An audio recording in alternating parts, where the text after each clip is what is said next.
Hi everyone, I'm Birgit from Koba.Siani. Welcome to my YouTube channel and welcome to this video here, which is again about my corset pattern Charlotte, which is available in all my shops.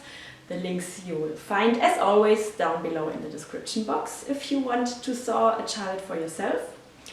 And this version, which I'm showing you today, is almost one of my favorite versions because it's so comfortable and because of that probably also one of the most wearable ones, also for every day, because it looks just like a summer top with a corset-like shape, of course. And in my local thrift shop I found this Adidas t-shirt and I've made my Charlotte out of it. Here I've also added my own logo tape as straps, but of course you can also use any other tape or cut the straps in the t-shirt fabric. So here are the main details for this corset version. I've made it in 2 layers. The top layer is the Adidas t-shirt, which was 100% cotton, not very stretchy, quite thick fabric, and to have a little bit more structure in the corset and a little bit more support for everything. I've used as lining layer here a French terry, which is of course a little bit more stretchy and stable also. I've added no boning. And I think it would have also been a nice design detail to have the zipper in the front, but I've already bought this one here and it was too short, so I had to stick with the idea to make it into the side seam. What I would have changed now is here the neckline workmanship. As you can see, it is a little bit gaping because the materials aren't really that stretchy and nevertheless stretched out during the sewing process. So I think in the next version I would add some elastic here inside along the seam to hold it together so that it won't be stretched out. So this is definitely a workmanship detail which you should consider adding in your jersey corset if you're making one for yourself. But now enough talked, let's start into the sewing and making process. Have fun! So here's my original thrifted Adidas t-shirt, and there are some design elements which I'd like to keep for the corset. And these are the stripes and of course the logo here, and I'd also like to reuse the white pipings. As already mentioned, the fabric itself is a jersey fabric, quite thick and not that elastic. It's 100% cotton. At first I'm cutting off the white pipings and then I'm cutting along all seams. Like this I can cut my corset pieces very easily.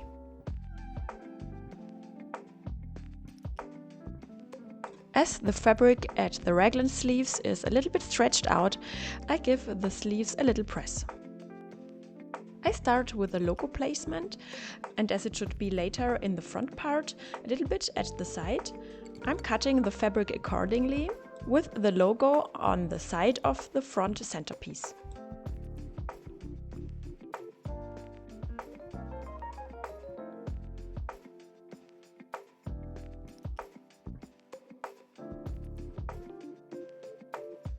Next is the placement of the stripes, and here I decided to make this asymmetrically.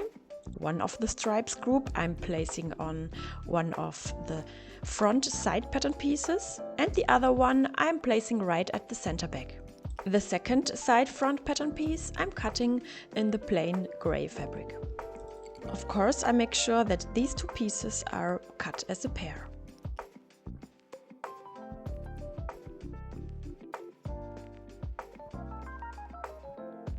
Then follow the last 2 pattern pieces, which are the back side pattern pieces. These also I'm cutting in the plain grey jersey fabric.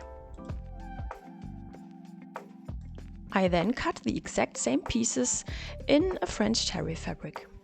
As the brand logo tape I'm using as straps is a little bit smaller than the original pattern piece for the straps, I'm just carving out the neckline a little bit more to match the strap base on the corset to my logo tape.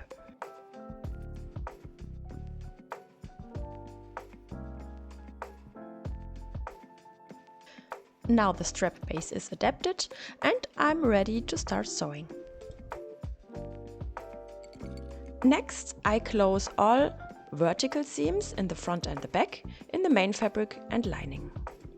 I'm doing this with my regular household sewing machine, but with my Teflon presser foot. These vertical seams don't have to be that elastic, so a straight stitch will do this. But as I'll have a horizontal elasticity in the garment later, and I want it to be really tight on the body, I'm sewing with a few millimeter more seam allowance. In my case here, I used around 1.3 centimeter seam allowance instead of 1 centimeter only, but you can also experiment with more or less. Afterwards, I'm trimming the seam allowance down to 5 millimeter, and I'm also clipping it towards the seam. This helps later for smooth roundings in the garment.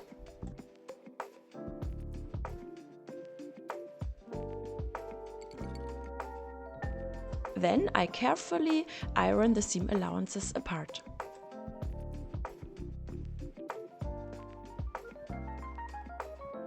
I also iron at the strap base the fabric for 1 centimeter towards the wrong fabric side. Again, for both lining and main fabric.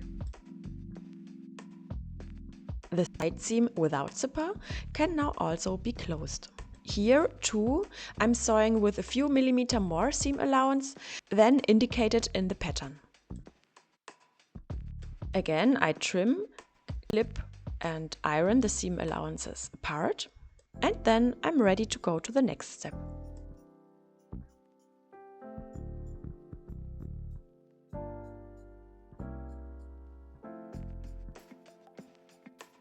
Before I'm now sewing the zipper to the lining side seam, I cut off a bit from this fabric edge, and the width of this strip here is the width of the tape of the zipper.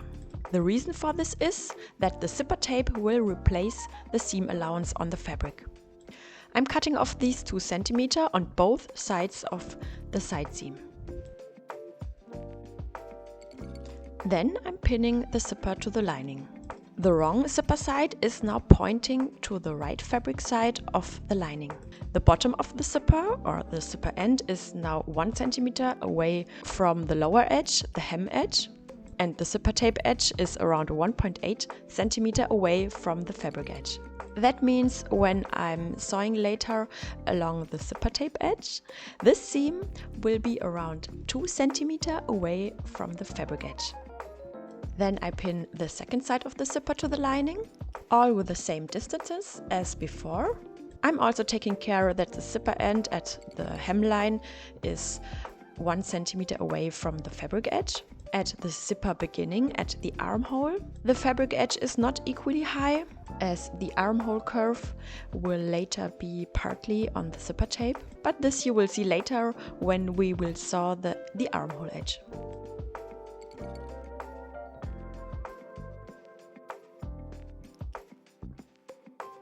Afterwards, I'm sewing on the zipper. As you can see, I'm using my zipper sewing foot and I'm sewing tightly along the zipper tape edge. If the elasticity of your fabric is really bothering you very much while sewing, you could also think about ironing on a strip of interfacing just along the fabric edges where you will sew on the zipper.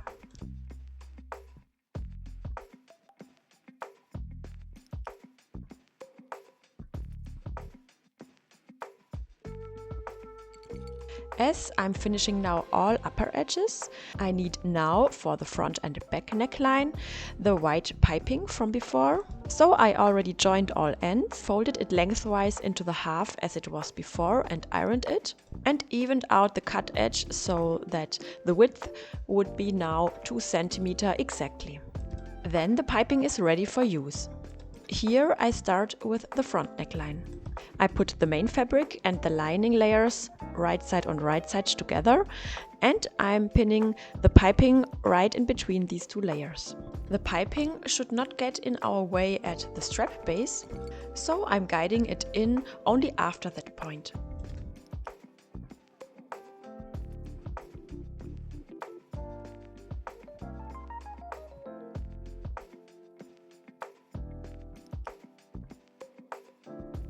Also at the other side of the neckline, at the other end, I'm cutting off the piping diagonally and I'm guiding it outwards at the strap base point.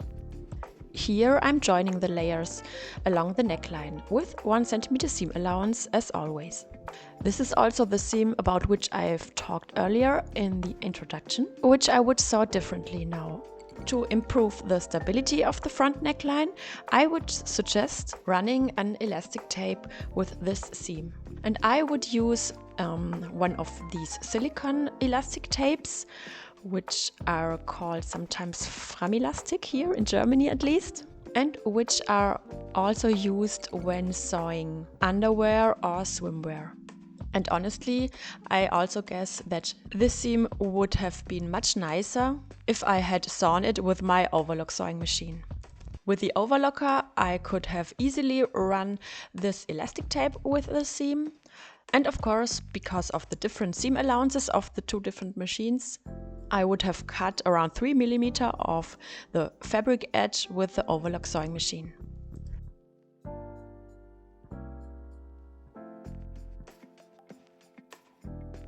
Here I'm trimming the seam allowance and cutting into it towards the seam at the roundings, which of course I would not do if I had done this seam with the overlock sewing machine.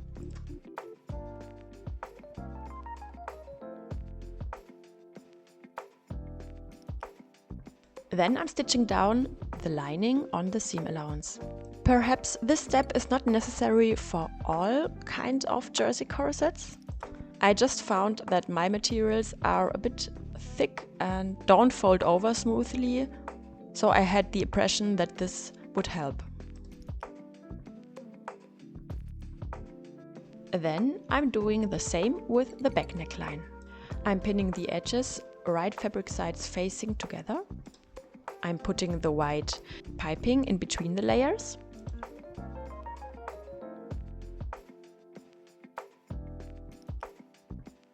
And then I'm sewing the layers together. Again, as for all horizontal edges, it was questionable using the regular household sewing machine, and I would have better used the overlock sewing machine and running the elastic tape with the seam. After this step, I'm sewing the armhole where there is no zipper, but this time without the white piping. This I haven't filmed, but it works just like the previous two seams. The armhole with a zipper is more interesting. Here I'm taking the side seam allowance on the main fabric, which is normally 1.5 cm, but here I'm taking around 1.8 or even 2 cm, and I'm wrapping this seam allowance around the zipper. The fabric layers are right side on right side as always. Then I've sewn together the layers, again no video here, but as always with 1 cm seam allowance. Because of the zipper, I would sew the zipper area for a few centimeters with the regular household sewing machine and only the rest with the overlock sewing machine. Afterwards, I'm ironing all the edges. As you can see it here in the video, I haven't kept the fold at the strap bases while sewing the upper edges. I really don't know why I have done this. I think the workmanship there would be cleaner if the fabric edge at the strap base would be folded to the inside already. Please also make sure that the area at the zipper beginning is nice, means both corners at the zipper are equally high, because now you still have the possibility to correct this via the armhole seam. Now I'm sewing on the straps. As I haven't folded the strap base for 1 cm to the wrong fabric side yet, I really don't know why I haven't done this before. I have to do this now. Then I'm just inserting the straps into the strap base and fix them with some pins. With the angle with which I'm inserting the straps, I try to continue the armhole and the neckline curve in a smooth way. If you are not sure if you've put your straps in the right way, you can also skip the step of sewing on the straps until you've made your last fitting. In the back part, I'm only preparing the strap bases. Means I'm folding them also 1 centimeter into the inside to the wrong fabric side of the corset.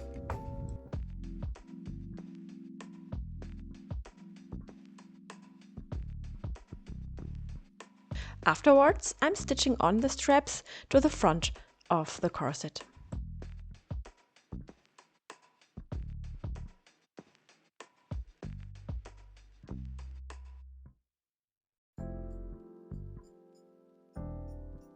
Before I'm really starting with chapter 6, I quickly prepare the side seam edge, where the zipper later will be, at the main fabric. I'm folding the fabric around 1.5 to 2 centimeter to the wrong fabric side, and I'm ironing this. I'm doing this right now because the access is much easier now. Then we get to the theme of the chapter, closing the lower edge. Just like at the corner at the armhole, I'm folding, just like we've done it already at the armhole. We're folding the seam allowance of the main fabric around the zipper, like this here. At the lower edge also, I'm putting the white piping in between the main fabric and lining layer. I'm stretching the piping a little bit while pinning, so that the edge gets a little bit more stability. As you've already remarked, perhaps, here the working steps are a little bit different to the original sewing instruction of Charlotte, because here, without boning, we have the possibility to turn around the corset later through the open side seam at the zipper. At the other side, I'm wrapping also the seam allowance around the zipper tape. Then I proceed with the same steps as for the neckline and armhole edge before. At first I'm closing the lower edge with 1 centimeter seam allowance. Then I'm trimming the seam allowance to around 5 millimeter, and I'm clipping it along the curves.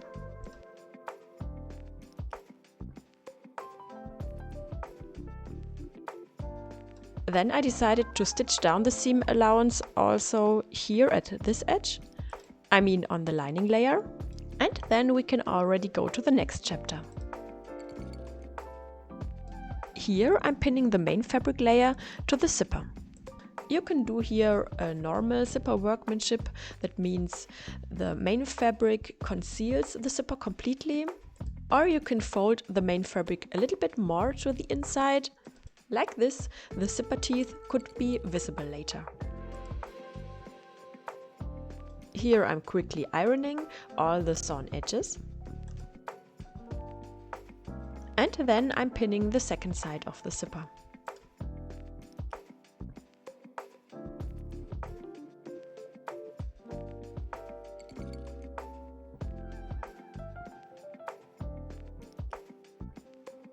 As the opening is still there and we have access to this spot, I close the zipper now, so that I can check the armhole curve here at the top of the zipper.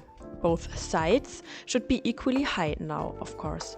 And now it's the last chance to correct this if there are any mistakes. Afterwards, I'm just sewing in the zipper, but this I haven't filmed.